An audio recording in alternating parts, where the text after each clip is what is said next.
Well, here's an interesting story.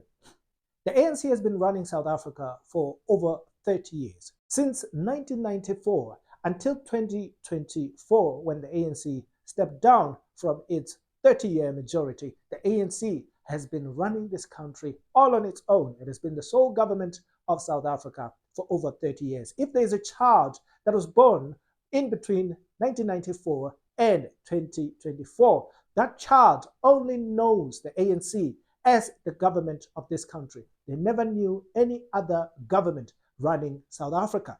So this means that wherever you stand within the borders of South Africa, at every corner and every part of the country, you should be able to see the works that the ANC has done in the last 30 years. You should be able to see maybe the roads, the towns, the cities, and the infrastructure, the overall infrastructure that the ANC has built in the last 30 years. However, if you do that today, wherever you stand in South Africa, you will not be able to see the infrastructure. You will not be able to see the towns, the cities that the ANC has built. What you will see is the ruins, the destruction of the infrastructure, the old infrastructure that was there since 1994, the infrastructure that was built by the previous government and the colonial government. And that's because in the last 30 years, the ANC didn't do a lot of building. What they did a lot of corruption. Everybody in South Africa knows that. And that's why the ANC in the last elections lost its majority and went to 40%. And today it is in a coalition. At this point, the ANC is scrambling, trying to find ways to get its voter share back, or maybe to get its majority back. And they're doing everything they can. And the only thing that was missing in them was them understanding what caused them to lose the votes. We all knew that the ANC lost the votes because they did not deliver on simple things like service delivery. They did not deliver on securing South Africans in terms of security. When we live in the country, just walking on our streets, we don't want to be robbed, we don't want to be killed, and stuff like that. They failed at that. They failed at creating employment and building an economy in which everybody can get economic success. We know that they have failed at all of that. And most of it had to do with the corruption in the ANC and the incompetence, because the ANC doesn't seem to value its succession very well. The people that have been taking positions in the ANC, they have been not only corrupt, but incompetent, uneducated, did not have the skills to run what they were supposed to run. So that left a country that was sinking in corruption and maladministration and incompetence. So the only place where you could find some sort or semblance of good governance was the Western Cape. And the Western Cape is run by the Democratic Alliance. Everywhere where the ANC runs, it's in shambles. Everywhere where the ANC has been governing in the last 30 years, it's ruins, except the Western Cape. We as South Africans know that, and we have known that for some time now. The only people that did not know that was the ANC.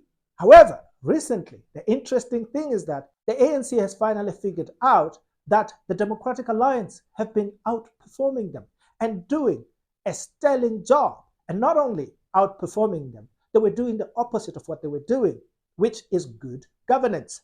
They've been governing the Western Cape in a way that is satisfactory to the citizens of the Western Cape and also to South Africans at large. So there was a stark difference between the governance of the Democratic Alliance and the overall governance of the ANC in the country. And everyone could see that. The last person that has figured that out is the ANC itself.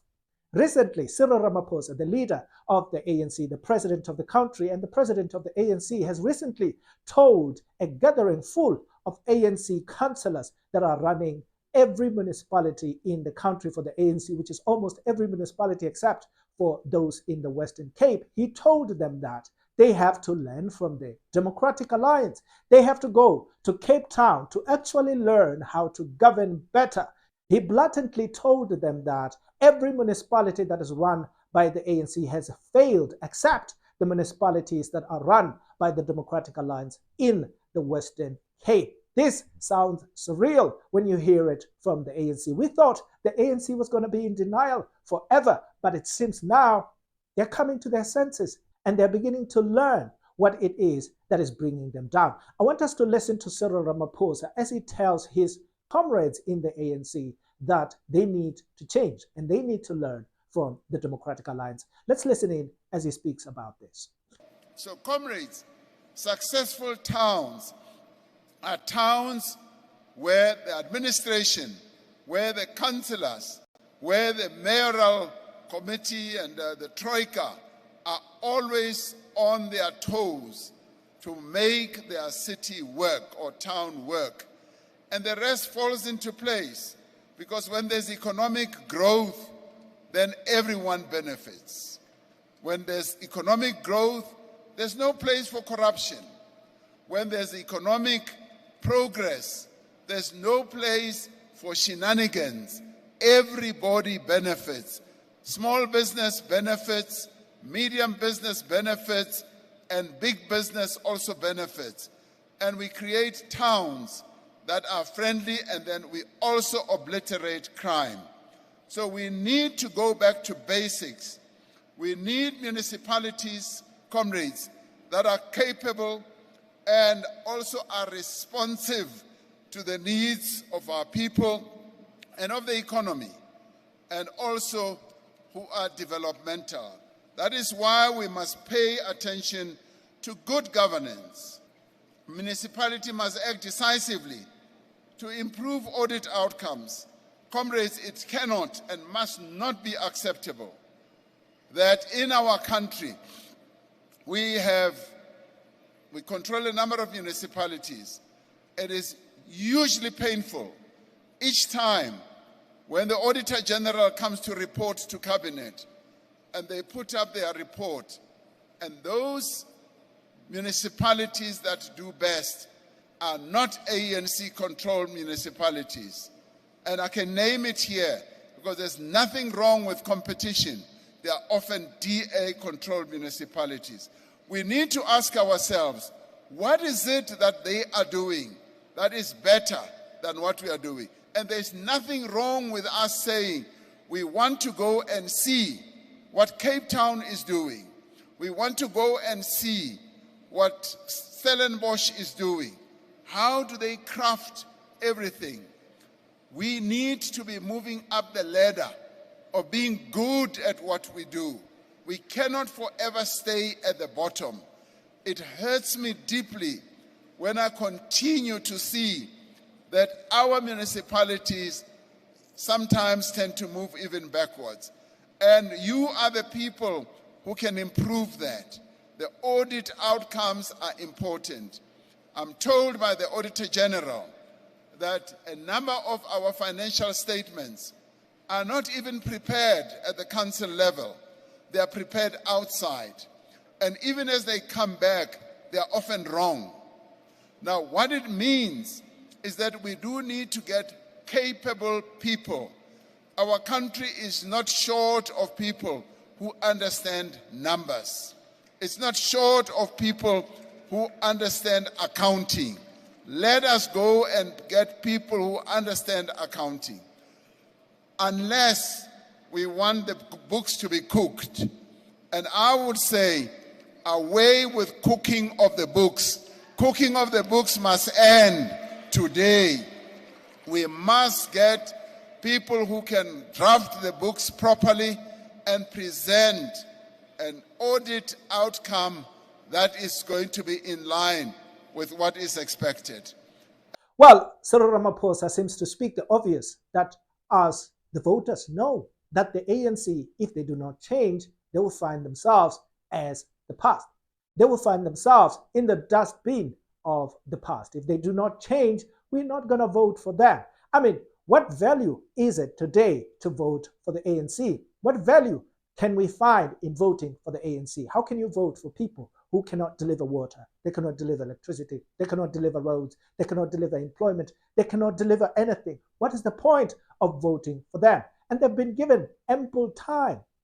30 years is a very long time for a party to actually expose itself, whether it is bad or good. And the Democratic Alliance, it seems they have used their time very well. They have managed to prove to South Africans, even though running a very small tip of South Africa in the Western Cape, they've managed to tell the entire South Africa the story of good governance, to the point that the ANC itself came to learn from that. And the president himself of the ANC tells his people, his comrades, that, hey, you need to go to the Western Cape to learn how to govern. I remember about 2 years ago, Parliament of South Africa, they took a voyage, they took a trip to the UK, and they paid a lot of money. And they said they were going there to learn how to govern. And the question is, why did they go so far when they have the Democratic Alliance right here? I mean, if you look at the Western Cape and look at Johannesburg, there's a stark difference. Johannesburg looks like a waste city. It looks like a ghost city. Not only a ghost city, a city where people cannot live, uninhabitable. People can't live there. And not only is Johannesburg, it's almost every city and every town run by the ANC. If you look at Bloemfontein today and compare it to what it was when it was the city of roses, you won't believe what it has become today. It's a mess. It's ruins. It's a ghost city. And that goes for almost every city and town that the ANC is running or has been running in the last 30 years. Cape Town and Johannesburg. Cape Town and Johannesburg. It doesn't make sense.